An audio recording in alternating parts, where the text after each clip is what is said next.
જય શ્રી કૃષ્ણ મિત્રો, આ વિડીયોમાં સાંભળશું જયા પાર્વતી વ્રત ક્યારથી શરૂ થાય છે, વ્રતની પૂજન વિધિ, તેનું મહાત્મ્ય, ઉજવણાની રીત અને જયા પાર્વતી વ્રતની કથા। મિત્રો, તારીખ 19 જુલાઈ 2024 શુક્રવારથી વ્રત શરૂ થાય છે। તારીખ 23 જુલાઈ 2024 મંગળવારે વ્રત પૂરું થાય છે।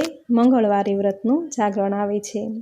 આ વ્રત અખંડ સૌભાગ્ય અને સંતાન પ્રાપ્તિ કરાવતું મા પાર્વતીને સમર્પિત છે। અષાઢ સુદ તેરસથી શરૂ થઈ 5 દિવસ આ વ્રત કરાય છે। 5 દિવસ મીઠા વગરનું મોડું જમી ભગવાન શંકર અને મા પાર્વતીની પૂજા કરી વ્રતના 5મા દિવસે આખી રાત્રિનું જાગરણ કરાય છે। આ વ્રતને ગણગોર, મંગળા ગૌરી કે પછી સૌભાગ્ય સુંદરી વ્રત પણ કહે છે। સૌભાગ્યવતી સ્ત્રી પોતાના પતિની લાંબી આયુષ્ય, નિરોગી જીવન, ઘરની સુખાકારી અને સંતાન પ્રાપ્તિ માટે આ વ્રત કરે છે। કુંવારી કન્યા જો આ વ્રત કરે તો તેને મનગમતો વર પ્રાપ્ત થાય છે। નિસંતાન સ્ત્રી જો આ વ્રત કરે તો તેને સંતાન પ્રાપ્તિ થાય છે। આમ અખંડ સૌભાગ્ય, સંતાન પ્રાપ્તિ અને ઘરની સુખાકારી માટે કુમારિકાઓ તથા સૌભાગ્યવતી સ્ત્રીઓ મા પાર્વતીને સમર્પિત આ જયા પાર્વતીનું વ્રત કરે છે। તો મિત્રો, આ હતું જયા પાર્વતી વ્રતનું મહાત્મ્ય। હવે સાંભળશું જયા પાર્વતી વ્રતની પૂજન વિધિ, ઉજવણાની રીત અને જયા પાર્વતી વ્રતની કથા। અષાઢ સુદ તેરસના દિવસે જયા પાર્વતીનું વ્રત કરવાનું વિધાન ભવિષ્યોત્તર પુરાણમાં કરેલું છે। લક્ષ્મીજીએ પૂછ્યું, હે દેવેશ, હે જગન્નાથ, ભોગ અને મોક્ષ આપનાર અને મહિલાઓને વૈધવ્ય આવે નહીં અને હંમેશા અખંડ સૌભાગ્ય રહે તેવું શુભ વ્રત આપ મને કહો કે જેથી લોકોનું કલ્યાણ થાય।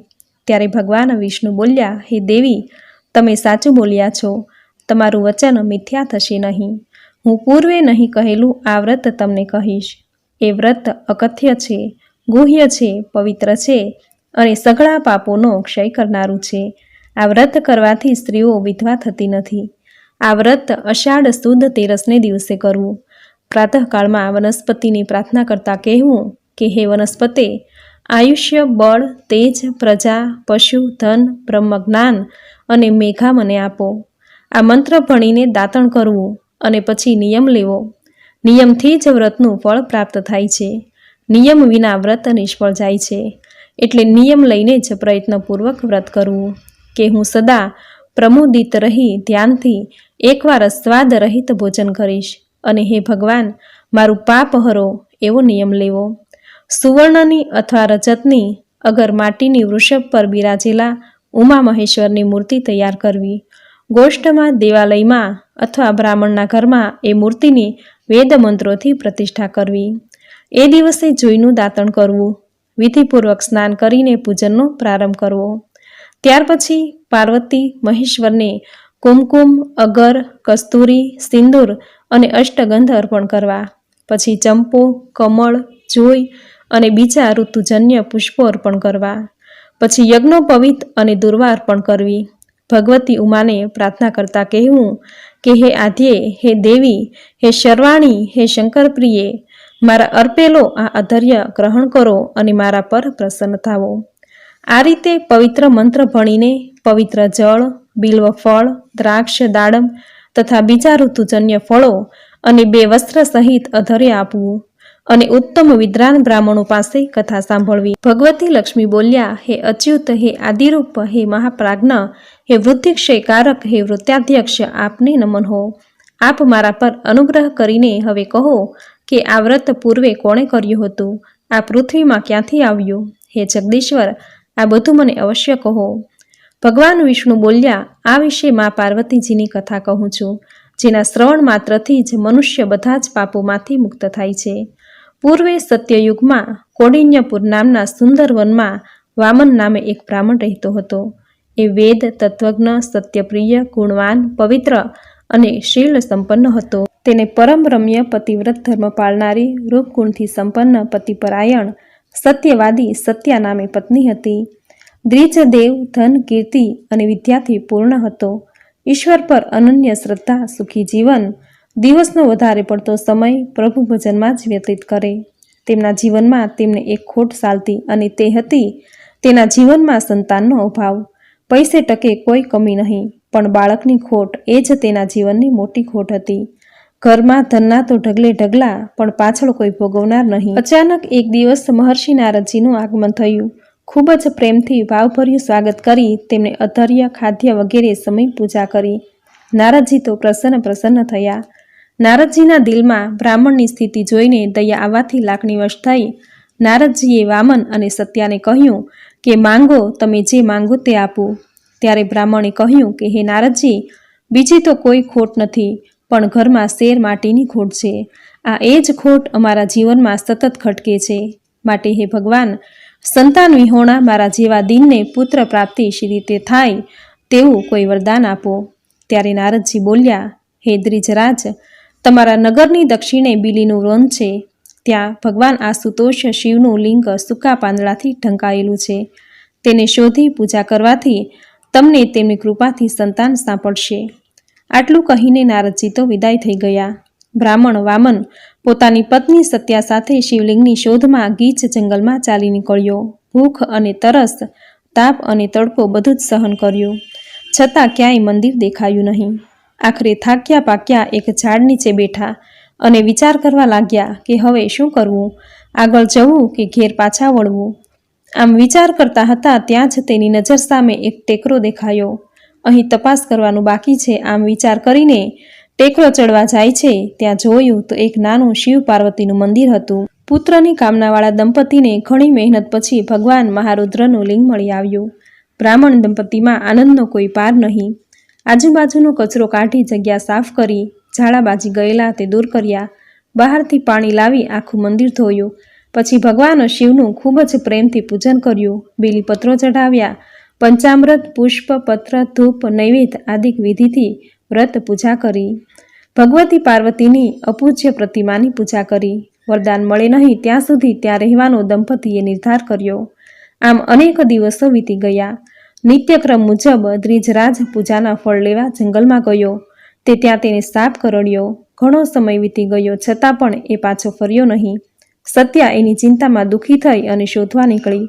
આગળ જતાં થોડીક દૂર જઈને જુએ છે તો એનો પતિ સર્પદંશથી મૃત્યુ પામ્યો હતો.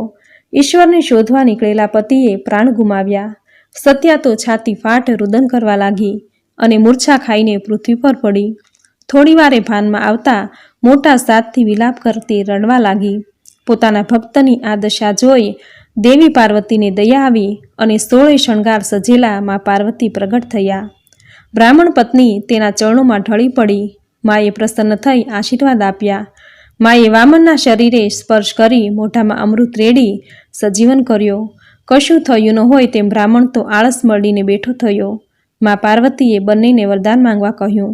ત્યારે વામન પત્ની બોલી કે માતા, આપની દયાથી મૃત પામેલો મારો પતિ જીવિત થયો. મારા તમામ મનોરથ પૂરા થયા. આથી હવે વધારે માંગવાની ઈચ્છા નથી.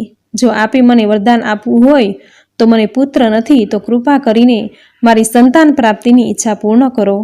પાર્વતી બોલ્યા, સંસારમાં ત્રિવિધ તાપ ટાળનાર મારું જયા પાર્વતીનું વ્રત કરવાથી તને પુત્ર પ્રાપ્તિ થશે. મા પાર્વતીએ તેને જયા પાર્વતીનું વ્રત કરવાનું કહ્યું. આ વ્રત શી રીતે કરાય એમ સત્યાએ પૂછતા મા પાર્વતીએ કહ્યું કે અષાઢ સુદ 13થી વ્રત શરૂ કરી 5 દિવસ અષાઢ વદ 30 સુધી આ વ્રત કરવાનું. 5 દિવસ મીઠા અને ગોળ વગરનું એકટાણું કરવું. તેમાં પહેલા વર્ષે જુવારનું ભોજન કરવું, બીજા વર્ષે મીઠા વગરનું ભોજન લેવું, ત્રીજા વર્ષે સામો ખાઈને આ વ્રત કરવું, ચોથા વર્ષે કેવળ મગ ખાઈને વ્રત કરવું અને વ્રતમાં છેલ્લા દિવસે જાગરણ કરવું. વ્રતના અંતે તું અખંડ સૌભાગ્યવતી સ્ત્રીઓને ભોજન કરાવજે. એમને સૌભાગ્યની સામગ્રીમાંથી સારી વસ્તુ ચાંદલો કરીને ભેટ આપજે. વસ્ત્ર પાત્ર દાન કરજે. જીવન ઉપયોગી બોધદાયી ગ્રંથનું પણ દાન કરજે. આ બધું જ તું નમ્રતા અને ભાવપૂર્વક અર્પણ કરજે. આ વ્રત કરવાથી દાંપત્ય જીવનમાં સુખની પ્રાપ્તિ સાથે અખંડ સૌભાગ્યની પ્રાપ્તિ થાય છે. આ પ્રમાણે કહી માતા પાર્વતી તો અંતર્ધ્યાન થઈ ગયા. ત્યાર પછી બ્રાહ્મણી ઉત્સાહભેર ઘરે ગયા અને સમય આવતા શ્રદ્ધા, ભક્તિ અને ઉત્સાહપૂર્વક જયા પાર્વતીનું વ્રત કર્યું. વ્રતના ફળ સ્વરૂપે બ્રાહ્મણ દંપતીને ત્યાં પુત્ર રત્નની પ્રાપ્તિ થઈ. પુત્ર પ્રાપ્તિના કારણે ઘરમાં તો આનંદ છવાઈ ગયો. પુત્ર પ્રાપ્તિની ખુશીમાં શિવ પૂજનનું આયોજન કરી ગોળણીઓને જમાડી તેમને યોગ્ય ભેટ આપવામાં આવી. આ વ્રત જેવું બ્રાહ્મણ દંપતીને ફળ્યું તેવું બધાને ફળજો. પાર્વતીજીએ કરેલું જયા પાર્વતીનું વ્રત શ્રદ્ધાપૂર્વક કર્યું એટલે વ્રતના પ્રભાવથી એમને પુત્ર સુખ મળ્યું, અખંડ સૌભાગ્ય મળ્યું અને પૃથ્વી પર વિવિધ ભોગો ભોગવીને એ દંપતી શિવલોકમાં ગયા. આમ જે સ્ત્રીઓ આ વ્રત કરે છે તેને પતિનો વિયોગ થતો નથી, 3 કુળનો ઉદ્ધાર થાય છે અને શિવલોકમાં ઉમા મહેશ્વરનું સાનિધ્ય પામે છે. જે મનુષ્ય વિધિપૂર્વક આ કથાનું શ્રવણ પઠન કરે છે તેના સઘળા પાપો નાશ પામે છે. અલુણા વ્રતની જેમ જ આ જયા પાર્વતીનું વ્રત પણ બહેનો 5 દિવસ સુધી શિવ પાર્વતીની પૂજા કરીને સાથે મીઠા વગરનું 1 વખત ઘઉંની વાનગી જમીને કરે છે. 5મા વર્ષે આ વ્રતનું ઉદ્યાપન કરવામાં આવે છે. વ્રત કરનારે સ્નાન કાર્યથી પરવારી ઉમા મહેશ્વરનું પૂજન કરવું. ભોજનમાં ચોખા સાથે ઈક્ષુ રસ એટલે કે શેરડીના રસના બનેલા પદાર્થ જેવા કે ગોળ, ખાંડ વગેરે લેવા નહીં. જો બની શકે તો મગ ખાઈને આ વ્રત કરવું. ઉજવણાના દિવસે સૌભાગ્યવતી સ્ત્રીઓને જમાડી તેમને સૌભાગ્યની સામગ્રી ભેટ આપવી.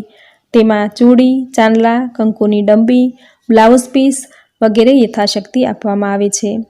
ઉત્થાપન સમયે ભૂદેવને ભોજન કરાવવું. આ વ્રત માટે જવારા વાવવાની જરૂર નથી. આ વ્રત કુંવારી કન્યા તથા સૌભાગ્યવતી સ્ત્રી કરી શકે છે. વ્રતના અંતિમ દિવસે જાગરણ કરવું. જાગરણમાં પ્રભુ ભજન, પ્રભુ કીર્તન કરીને રાત વિતાવવી. આ પ્રમાણે વિધિ પ્રમાણે જો વ્રત કરવામાં આવે તો વ્રત કરનાર સ્ત્રીની સર્વે પ્રકારની મનોકામના પૂર્ણ થાય છે. તેનું સૌભાગ્ય અખંડ રહે છે. પતિને લાંબી આયુષ્ય અને સારા આરોગ્યનું વરદાન મળે છે. કુળનો વંશવેલો વધતો રહે તે માટે સંસ્કારિક સંતાનની પ્રાપ્તિ થાય છે. આવો મહિમા છે આ મહાવ્રતનો. હે ભગવાન ભોળાનાથ, હે માતા પાર્વતી, તમે જેવા બ્રાહ્મણીને ફળ્યા તેવા જ તમારું આ વ્રત કરનારને, વ્રતની કથા વાંચનારને, સાંભળનારને, કહેનારને સૌને ફળજો, સૌની મનોકામના પૂર્ણ કરજો. જય ભોળાનાથ, જય માતા પાર્વતી. તો મિત્રો, આ હતું જયા પાર્વતી વ્રતનું મહાત્મ્ય અને વ્રતની સુંદર કથા જે તમે પૂરી શ્રદ્ધાથી સાંભળી, જે સાંભળવી તમને જરૂર ગમી હશે. તો વિડીયોને લાઇક કરી કોમેન્ટમાં જય માતા પાર્વતી, જય ભગવાન ભોળાનાથ જરૂર લખજો.